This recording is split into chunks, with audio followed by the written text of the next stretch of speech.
Amber said she needed space for her soul. I offered her the living room. She wanted my half of the rent instead. That's how it started on a Tuesday night in November, rain hammering our third-floor apartment windows like bullets. I was rewiring the kitchen outlet, again, because our landlord was cheaper than a gas station hot dog, and Amber was pacing around her latest painting like a caged animal. Before we dive deeper into this story, I have one small request. Please subscribe, drop a like, comment, and hit that hype button to boost this channel so more people can discover these incredible Reddit stories. Jake, we need to talk. She had that voice on, the one she used when she was about to drop a bomb and pretend it was a birthday present. I set down my wire strippers and looked at her. Amber Clark, 35 years old, struggling artist with paint-stained fingers and dreams bigger than her talent. We'd been married 3 years, together for 5. I used to think her chaos was charming. Now it just felt expensive. Let me guess, I said, not looking up from the outlet. You need money for another gallery submission fee. This isn't about money, Jake. This is about us, about who we are as people. I laughed, but it came out bitter. Who we are as people. You're an artist who hasn't sold a painting in 8 months. I'm an electrician who pays for everything. Seems pretty clear to me. She stopped pacing. Her friends, Kat, Jules, and Spence, were huddled in our kitchen, pretending not to listen but hanging on every word like it was the season finale of their favorite soap opera. You don't understand the creative process, Amber said, her voice rising. You don't understand what it means to have a vision, to need inspiration. I understand that inspiration doesn't pay the electric bill. See? This is exactly what I'm talking about. She gestured wildly, nearly knocking over her easel. You're holding me back, Jake. You're like this weight around my neck, dragging me down into your boring, practical world. I stood up slowly, dusting off my hands. My boring, practical world is the reason you have a roof over your head and food in your stomach. I never asked you to take care of me. You never had to ask. You just expected it. The rain kept hammering. Kat whispered something to Jules and they both giggled. These were the people Amber surrounded herself with, trust fund kids playing at being artists, living off their parents' money while they found themselves in Boston's art scene. I think we should separate, Amber said finally. I need space to grow as an artist, to explore who I really am. I looked at her for a long moment. 3 years of marriage, 5 years together, and this was how it ended? With her friends watching like it was dinner theater? Okay, I said. She blinked. Okay? Yeah. You want space? You've got it. I'll move out this weekend. Wait, what? No, Jake, I meant... You meant you wanted me to pay rent on an apartment I don't live in while you find yourself? Sorry, sweetheart. That's not how this works. Her face went white. But I can't afford this place by myself. Then I guess you'll have to find a cheaper apartment. Or get a job, you know, like adults do. Spence, the trust fund baby with the man bun and the attitude, spoke up from the kitchen. Dude, you can't just abandon her like that. She's an artist. She needs stability to create. I turned to look at him.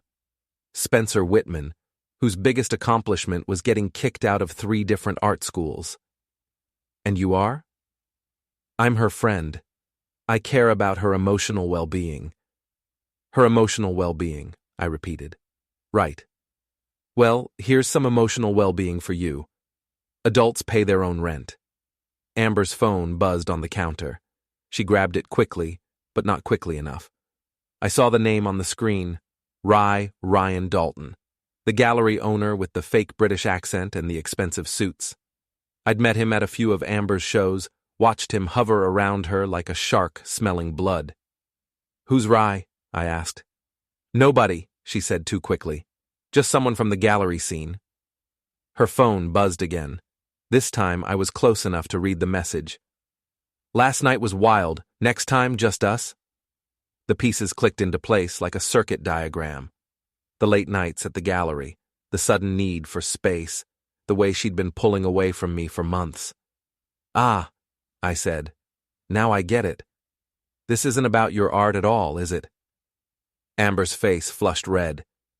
"Jake, I can explain." "No need. It's actually pretty clear now." I looked around the room at her friends, all of them suddenly very interested in their phones. "How long?" "How long what?" "How long have you been sleeping with the gallery owner?" Kat gasped. Jules covered her mouth. Spence tried to look outraged on Amber's behalf, but he was a terrible actor. We're not," Amber stammered. "Right." I picked up my tools and headed for the bedroom. "I'll be out by Sunday. Good luck with the rent." "Jake, wait." But I was done waiting. I'd been waiting for 3 years for her to grow up, to take responsibility, to treat our marriage like something worth fighting for. Instead, she'd been planning her exit strategy with some pretentious art dealer who probably couldn't change a light bulb without calling it a luminous installation. As I packed my toolbox, I could hear them whispering in the kitchen. Amber was crying now, the kind of dramatic sobs she usually saved for when her paintings got rejected from galleries. "He's such an asshole," Kat was saying. "You're better off without him." "Totally," Jules agreed. "He never understood your art anyway. You need someone who appreciates your creativity." "Someone sophisticated," Spence added. "Someone who gets the artistic temperament." I almost laughed.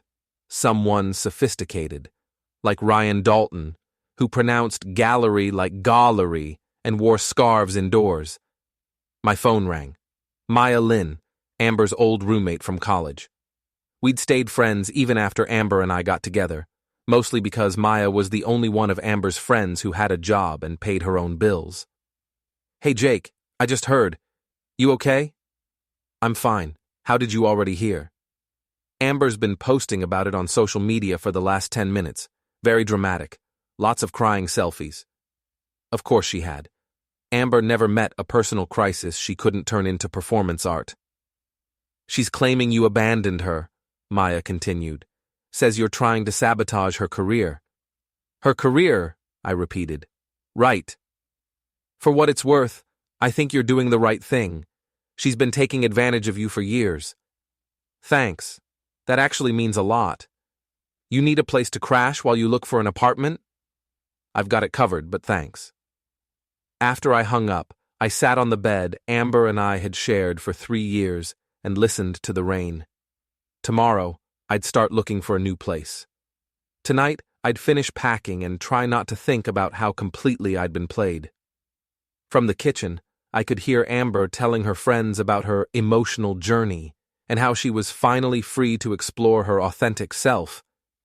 It sounded like she was already planning her next gallery opening, probably with Ryan Dalton as the featured guest. Well, good for her. She wanted space to grow as an artist. She was about to get all the space she could handle. By Thursday, I'd found a studio apartment in Southie. Nothing fancy, but it was clean, cheap, and mine. No half-finished paintings cluttering the walls, no friends dropping by at all hours to discuss their creative blocks, and no one expecting me to fund their artistic vision. Maya helped me move. She showed up with coffee and donuts, took one look at my new place, and nodded approvingly. "It's very you," she said. "Practical, functional, adult." Is that a compliment? Coming from someone who spent 4 years living with Amber? Definitely. Maya was everything Amber wasn't: organized, self-sufficient, and brutally honest. She worked as a software engineer, paid her own bills, and had never once asked me to fix her sink while she painted her feelings. "How's she handling the transition?" I asked, unpacking my tools. "About as well as you'd expect. She called me crying at 2 a.m. last night, asking if she could move in with me." "What did you tell her?" "I told her I don't have roommates anymore for a reason." Maya sat cross-legged on my new couch, a second-hand find that was actually comfortable. She's been posting non-stop about her journey of self-discovery. Very inspiring stuff. Lots of quotes about butterflies and cocoons. And Ryan? Oh, he's been very supportive. Lots of comments about how true artists must suffer for their craft and freedom is the soul's greatest need. I snorted. Sounds like a greeting card. A very pretentious greeting card. Maya's phone buzzed. Speak of the devil. She's asking if I know any cheap apartments. What are you going to tell her? That cheap apartments are for people with jobs. We spent the afternoon setting up my new life. Maya had a talent for making spaces feel like home. She arranged my books, hung my few pictures, and somehow made my bachelor pad look less pathetic and more intentionally minimalist. You know what you need? She said, stepping back to admire her work. A plant. Something green and alive. I can barely keep myself alive. That's the beauty of succulents. They thrive on neglect. My phone rang. Amber. I let it go to voicemail. She's been calling all day, I told Maya. Probably wants me to come fix something. Or she's realized that being a free spirit doesn't pay the electric bill. The voicemail was exactly what I expected. Amber, crying, saying she was sorry, that she'd made a mistake, that she needed me to come over and help with the sink. Again. The sink that I fixed 3 times in the last 2 months, I said to Maya. The same sink that magically breaks every time she needs attention? I deleted the message without responding. By evening, Maya and I were sitting on my fire escape, sharing Chinese takeout and watching the city lights flicker on. It was peaceful, in a way my life with Amber never was. No drama, no crisis, no emergency that required my immediate attention and wallet. Can I ask you something? Maya said, picking at her low mine. What took you so long? To leave? To see what everyone else could see. That she was using you. I thought about it. I guess I wanted to believe in her. In us.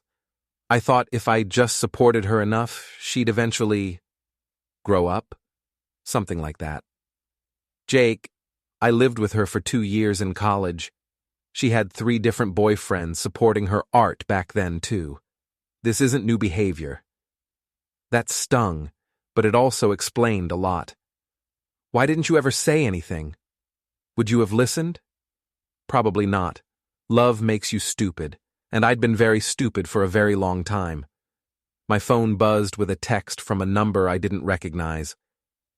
This is Ryan Dalton. We need to talk. I showed Maya the message. She laughed. Oh, this should be good.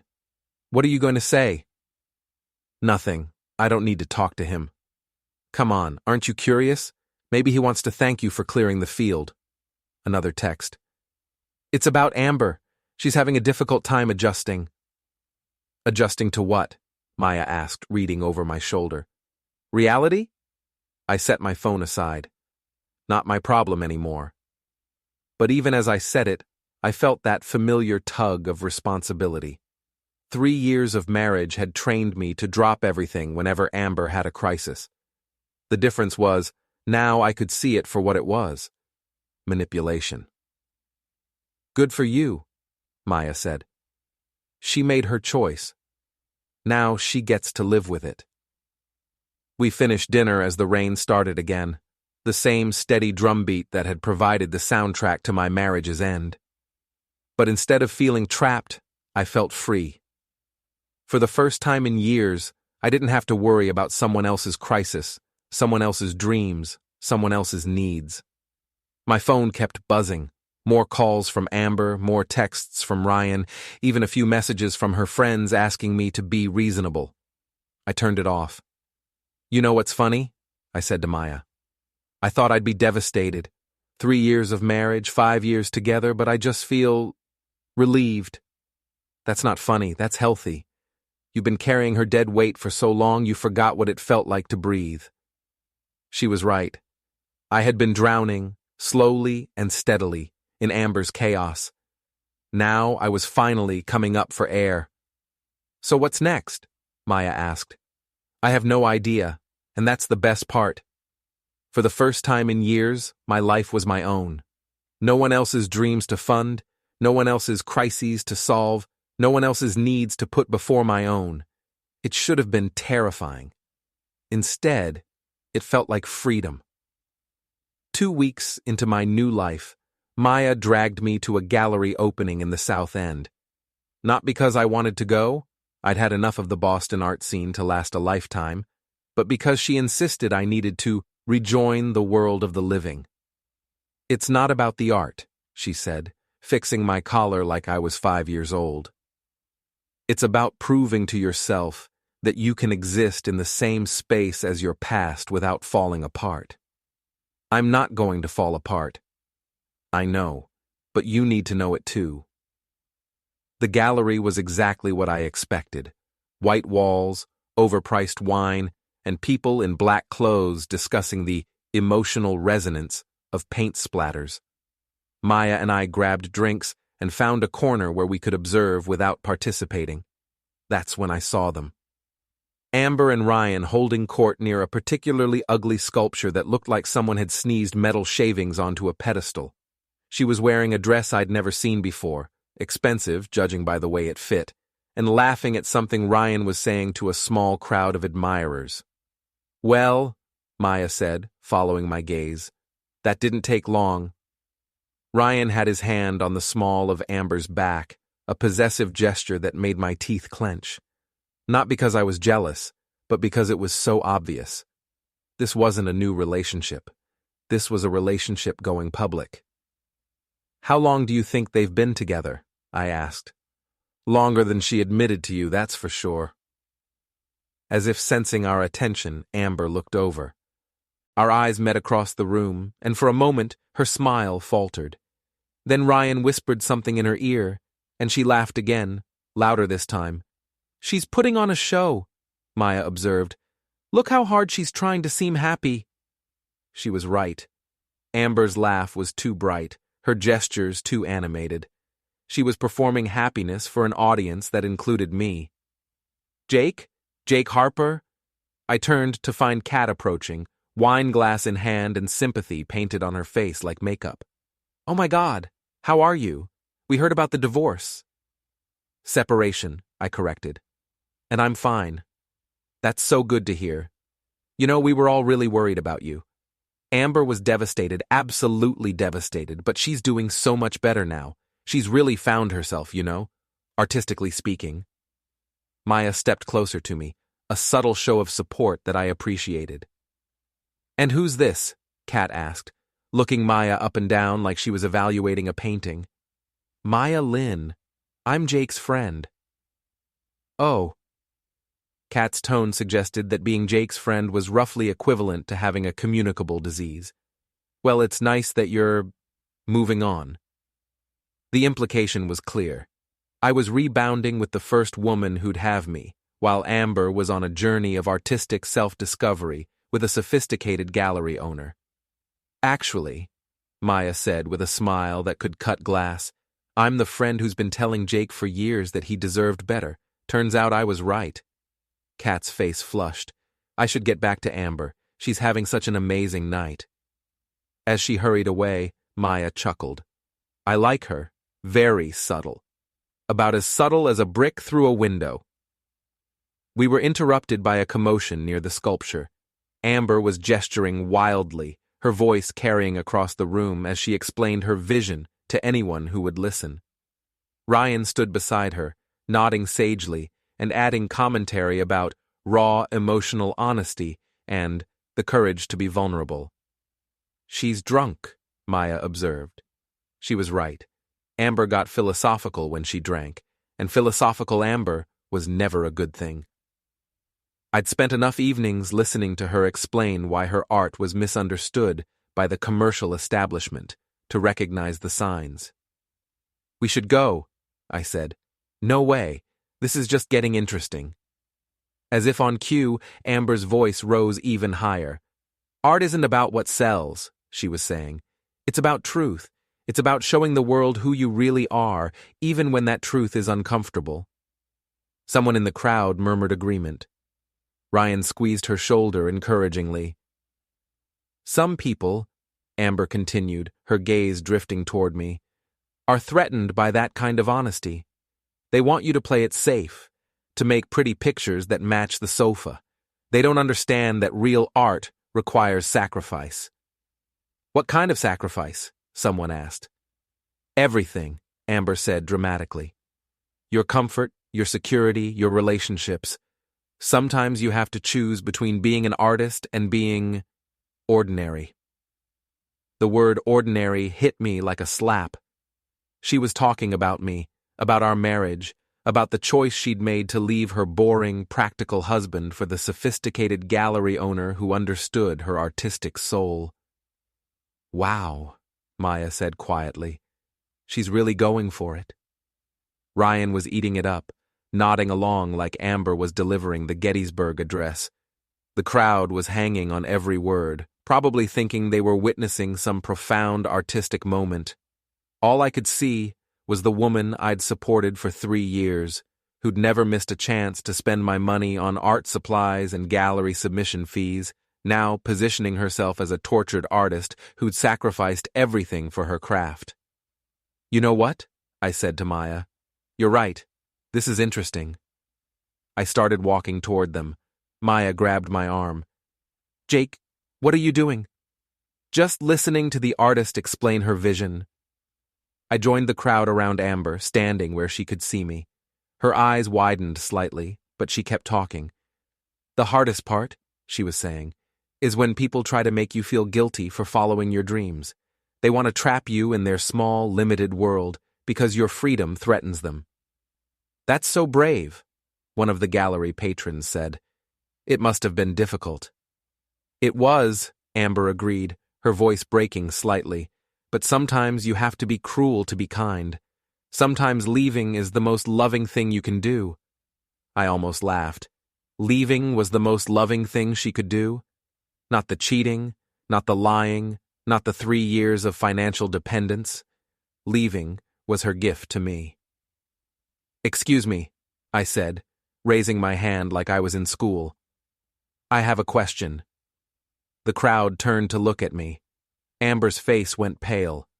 "When you talk about sacrifice," I continued, "do you mean sacrificing other people's money? Because I'm curious about the economics of artistic integrity." Ryan stepped forward, his face flushed with anger and embarrassment. "I think you should leave." "Why?" "I'm just interested in the creative process. See, I used to be married to an artist, and I always wondered how someone could talk about sacrifice while living off someone else's paycheck." "Jake," Amber said quietly, "please don't do this." "Do what? Ask questions? I thought art was about uncomfortable truths." The crowd was shifting uncomfortably now, sensing drama but not sure what kind. Maya appeared at my elbow, ready to extract me if necessary. "The truth is," I said, loud enough for everyone to hear, "some people's idea of artistic sacrifice is making other people pay for it. Some people think freedom means taking everything and giving nothing back." "You're drunk," Ryan said, though I'd barely touched my wine. "No, I'm clear-headed, probably for the first time in years." I looked directly at Amber. "Enjoy your artistic journey. Just remember, someone else is paying for the gas." I turned and walked away, Maya beside me. Behind us, I could hear the murmur of confused voices and Amber's attempts to salvage the situation. "That," Maya said as we reached the exit, "was either the most therapeutic thing I've ever seen or the most self-destructive. Probably both." But as we walked out into the cool Boston night, I felt something I hadn't experienced in years. The satisfaction of standing up for myself. Amber could paint me as the villain in her artistic journey all she wanted. At least now everyone knew there were 2 sides to the story, and I was just getting started. The gallery incident should have been the end of it. I'd said my piece, made my point, and walked away. But Amber, it turned out, wasn't done with me yet. It started with the phone calls. Not to me, I'd blocked her number, but to my work. Tony Ricci, my foreman, pulled me aside on a job site in Cambridge. "Hey, Jake, what's the deal with your ex? She's been calling the office crying about some emergency." "What kind of emergency?" "Something about the heat being shut off and needing you to fix it. She says it's life or death." I laughed, but it wasn't funny. "The heat's electric baseboard. If it's not working, she needs to call an electrician. You know, like a paying customer would." That's what I figured, but she keeps calling, says you're the only one who knows how to fix it. She's lying, Tony. The only thing broken is her ability to take responsibility for herself. But the calls kept coming. To my work, to Maya, even to my mother in Florida, who called me confused and worried. She seems very upset, honey, Mom said. She says you left her with a broken furnace and no way to fix it. Ma, I'm an electrician, not a heating contractor, and we're separated. I don't fix her stuff anymore. But if she's cold, then she can call a repair service like every other adult in Boston. I could hear the disapproval in my mother's voice. She'd always liked Amber, thought she was creative and spirited. The fact that Amber's spirit came with a price tag had never seemed to register. The real kicker came on Friday. I was rewiring a kitchen in Back Bay when Maya called, laughing so hard she could barely speak. You have to see this, she said. Amber's posted a GoFundMe. A what? A GoFundMe. For emergency home repairs. She's raised almost $300. I sat down on a sawhorse, suddenly exhausted. What does it say? Oh, it's a masterpiece. Lots of stuff about being a struggling artist abandoned by her cruel husband. She's painted you as some kind of monster who left her in a freezing apartment with broken appliances. The appliances aren't broken. I know that. You know that. But her donors don't know that. That evening, Maya showed me the page on her laptop. There was Amber, looking tragic and beautiful in a photo I'd taken last winter, with a sob story about being left destitute by her heartless ex-husband. After my marriage ended, Maya read aloud, I was left with an apartment full of broken appliances and no way to fix them. My ex-husband was an electrician who always took care of these things, but now I'm on my own with no heat, no hot water, and no money for repairs. Any help would be appreciated as I try to rebuild my life and continue my art. No heat, no hot water, I repeated. The hot water heater is gas. The heat is electric and controlled by thermostats. There's nothing to break. But it sounds very tragic. It's fraud. It's creative writing. I scrolled through the comments. Lots of sympathy, lots of outrage directed at the unnamed ex-husband who'd abandoned this poor, struggling artist. A few donations from people I recognized, her art friends, some gallery patrons, even Ryan Dalton, who'd contributed $50, and a comment about supporting artists in transition. This is unbelievable, I said. This is Amber, Maya corrected. She's always been good at making other people pay for her problems. Now she's just doing it online. But the GoFundMe was just the beginning. Over the next week, Amber launched a full-scale campaign to rewrite the history of our marriage. Social media posts about emotional abuse, not physical, she was too smart for that, but the insidious kind where a controlling husband slowly crushed his wife's artistic spirit. Blog posts on art websites about the challenges facing female artists whose partners don't support their work. Even a podcast interview where she talked about escaping a toxic relationship and finding the courage to choose art over security. In Amber's version of events, I wasn't a husband who'd supported her for 3 years while she played artist. I was an oppressive force who'd tried to trap her in a conventional life, who'd resented her talent and tried to sabotage her career. She's good, Maya said, reading the latest blog post. I'll give her that. She's managed to make herself the victim and the hero of her own story, while making me the villain. The boring, practical villain who paid her bills and fixed her sink. The worst part was watching people believe it. Amber's art friends, who'd never liked me anyway, were sharing her posts with comments about how they'd always known something was wrong and how creative women deserve better. Even some of my own friends were starting to ask questions, wondering if there was more to the story than I'd told them. Maybe you should set the record straight, Tony suggested over beers after work. Tell your side of things. And say what? That my wife cheated on me and I left? That she's been living off my paycheck for 3 years while pretending to be a starving artist? Who's going to believe that over her sob story? Anyone who knows you. But that was the problem. Most people didn't know me. They knew Amber, the beautiful, tragic artist who'd been wronged by her cruel husband. I was just the faceless villain in her story, the practical man who'd tried to crush her dreams. The breaking point came when she showed up at my apartment. I was coming home from work, tired and dirty and looking forward to a quiet evening, when I found her sitting on my front steps. She'd been crying. Her makeup was smudged and her eyes were red, and she looked up at me with the same expression she used to get when she wanted something. "Jake," she said, standing up, "we need to talk." "No, we don't. Please, just 5 minutes." "Amber, we're separated. You made that choice. You don't get to show up here whenever you feel like it." "I made a mistake," she said, the tears starting again. "I was confused. I was scared.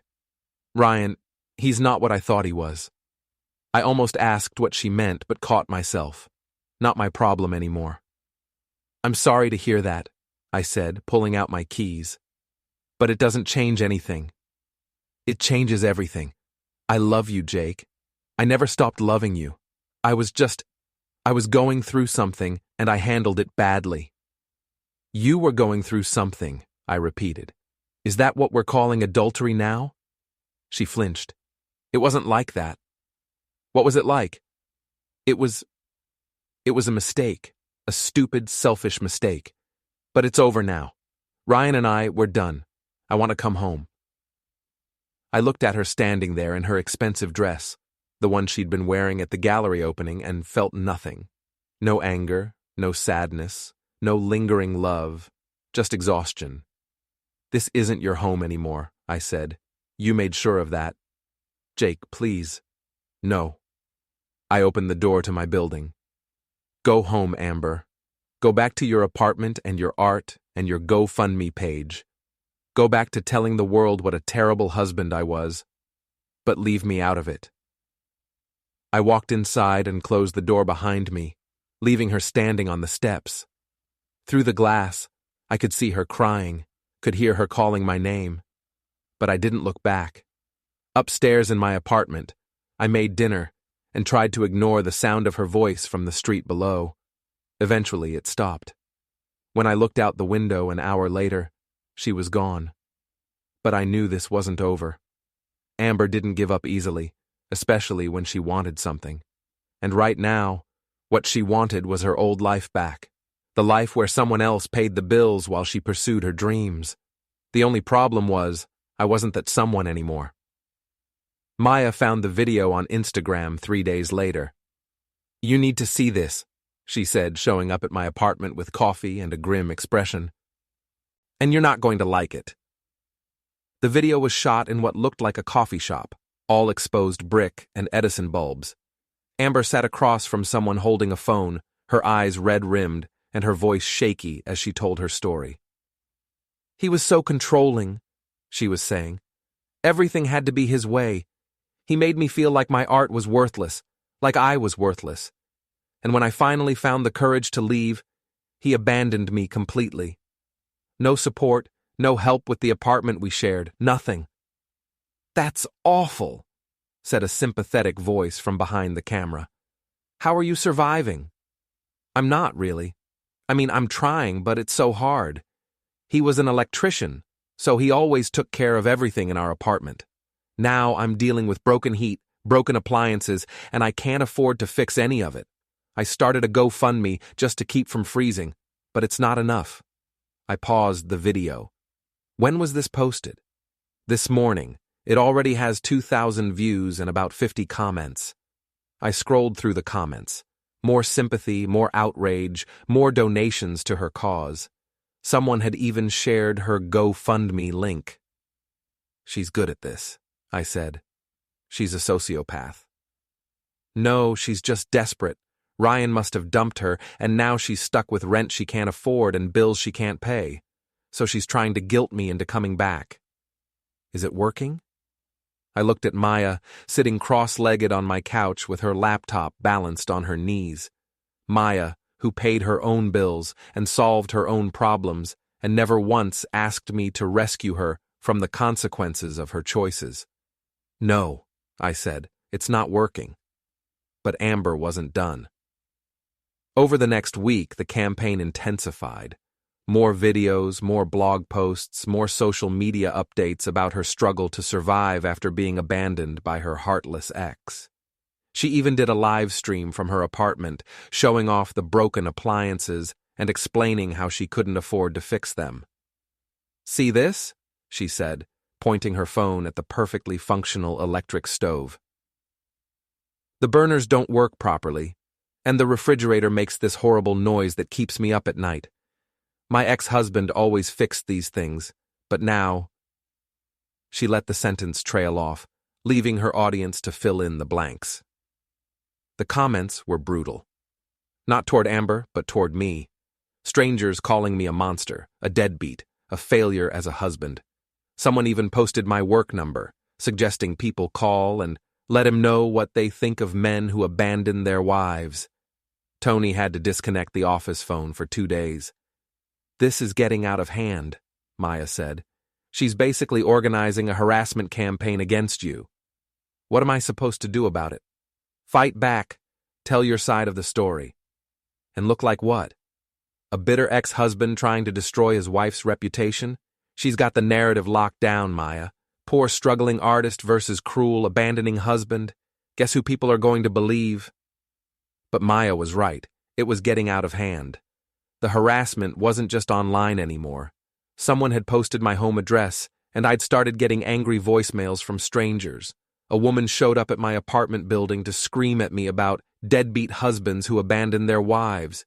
Even my mother called, upset about something she'd seen on Facebook. "I don't understand," Mom said. "Amber posted that you left her with no heat and no money.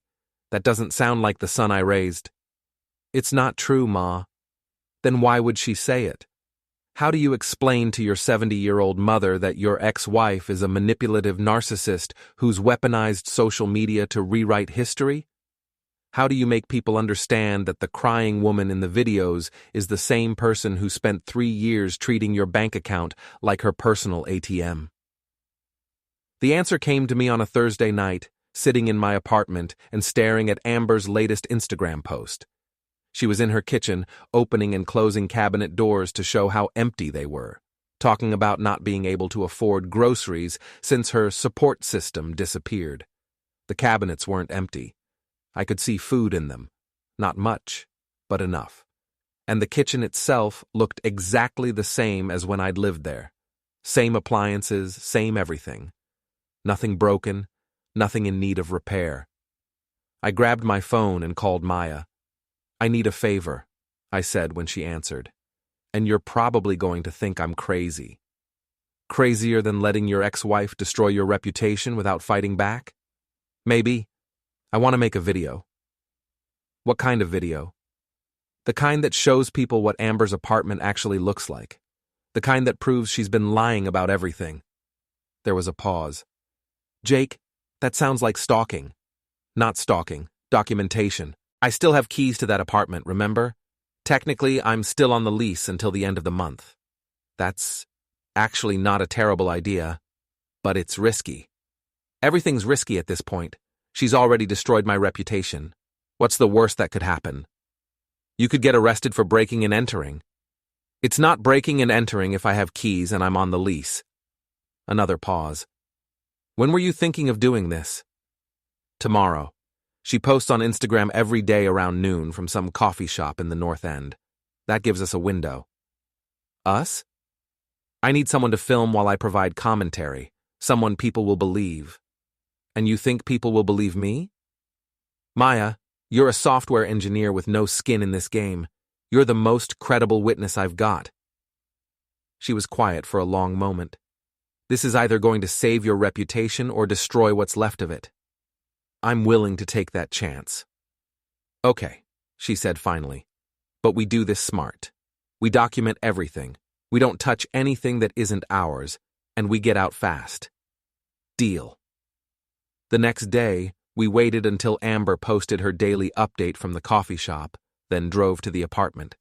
My hands were shaking as I put the key in the lock, but the door opened smoothly. The apartment looked exactly like I remembered it. Clean, organized, and completely functional. Maya started filming as I walked through each room, pointing out the lies. "This is the kitchen," I said to the camera. "According to my ex-wife, the stove doesn't work and the refrigerator is broken. Let me show you what's actually going on here." I turned on each burner. They all worked perfectly. I opened the refrigerator, which was humming quietly and keeping food cold, just like refrigerators are supposed to do.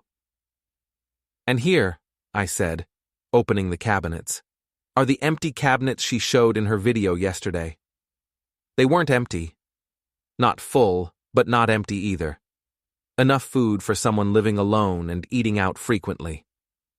We moved to the living room, where the space heater Amber had claimed was broken and dangerous, was sitting unplugged in the corner. "This heater works fine," I said, plugging it in. It hummed to life immediately. "The reason it's not being used is because this apartment has perfectly functional baseboard heat controlled by this thermostat." I adjusted the thermostat. Within minutes, the baseboard heaters started clicking and warming up. "The heat works," I said to Maya's camera. "The appliances work. The hot water works.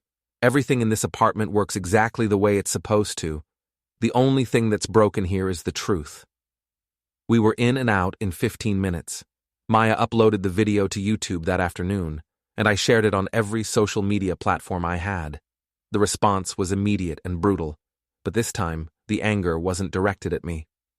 Within hours, Amber's GoFundMe page was flooded with angry comments from people demanding their money back. Her Instagram and Facebook were bombarded with accusations of fraud. The video I'd made was shared hundreds of times, each share accompanied by outraged commentary about people who fake emergencies for money. Amber tried to fight back, posting a tearful video claiming I'd broken into her apartment and violated her privacy. But it was too late. The narrative had shifted, and now she was the villain. "Holy shit," Maya said, calling me that evening. "Have you seen her GoFundMe page?" "No, why?" "It's gone. Completely gone, and her Instagram is private now." I felt a surge of satisfaction, followed immediately by something that might have been guilt. Amber was a manipulator and a liar, but seeing her world collapse in real time was still hard to watch. "You did the right thing," Maya said, reading my mind. "She brought this on herself." "I know." "Do you, though? Because you sound like you feel bad about it." I thought about that. Did I feel bad? Amber had lied about me, harassed me, tried to destroy my reputation and turn my friends and family against me. She'd weaponized her tears and her story to manipulate strangers into giving her money for problems that didn't exist. "No," I said finally. "I don't feel bad. I feel like I finally fought back." "Good, because this isn't over yet." She was right.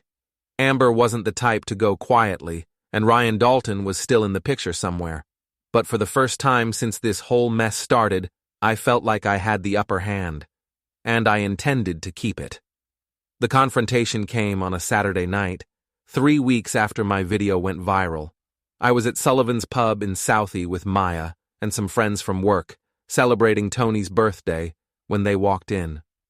Amber and Ryan, both clearly drunk, both clearly looking for trouble.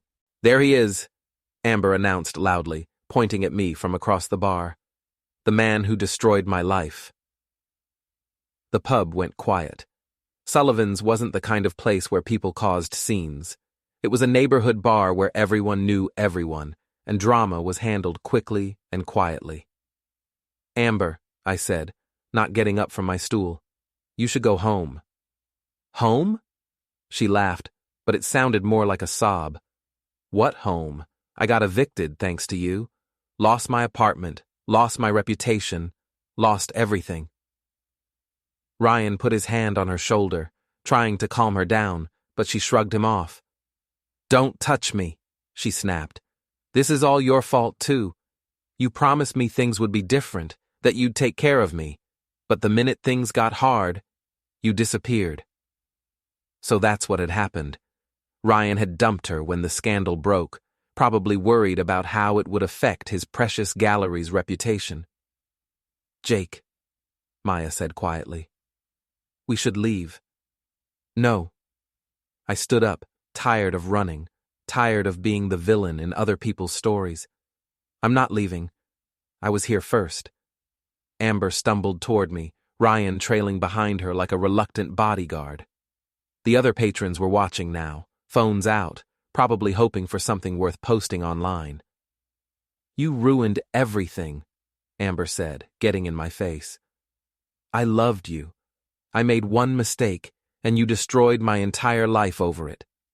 "One mistake?" I laughed. "Amber, you cheated on me for months. You lied to me, used me, then tried to make me the villain when I finally stood up for myself. I never cheated.